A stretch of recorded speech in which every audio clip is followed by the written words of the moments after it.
In this video, I will discuss the historical origin and spread of the plague, as well as discuss how modern cases may develop.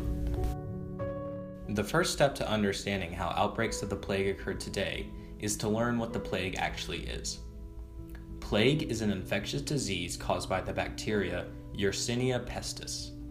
There are several types of plague, ranging from meningeal to pneumonic and bubonic.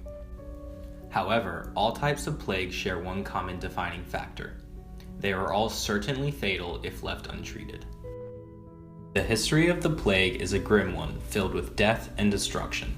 Fleas carrying Yersinia pestis were commonly present on the numerous rodents that found their way into most European cities by the 1300s. The prevalence of this lethal bacteria led to the infamous pandemic known as the Black Death, and it is arguably one of the worst things to have ever happened in the history of our species. It is estimated that more people died from the plague in the 14th century than both World War I and II combined. In the 1930s, however, increased prevalence of antibiotics led to a decrease in the immediate threat of the disease. And by the end of the 20th century, the plague was no longer a major concern for most of the developed world.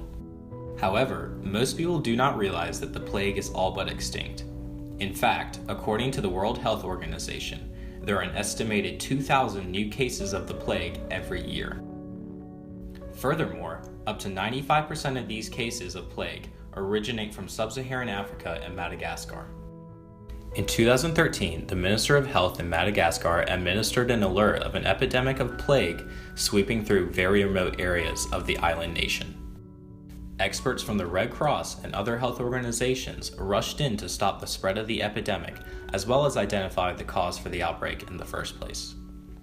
What they found were a variety of factors that culminated into a plague outbreak that infected over 120 people and killed 40. One of the factors includes excess logging that has driven rodents out of the forests and closer to human contact, such as in the remote villages where people rely heavily on tribal witch doctors for their healing instead of modern medicine. In the most recent outbreak, sick residents traveled to nearby villages in search of help, thereby spreading the disease even further. While this outbreak was eventually contained, there exists a more alarming threat in the near future. Madagascar as a nation relies heavily on aid money that was largely revoked in 2009 due to a political coup that left the country desolate and unstable.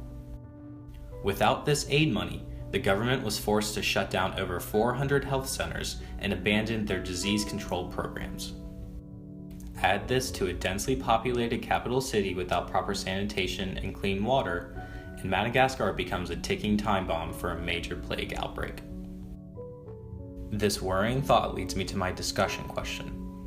Is it the responsibility of the rest of the world to provide aid for adequate health measures in developing countries, or is it up to these nations to ensure the health of their own citizens?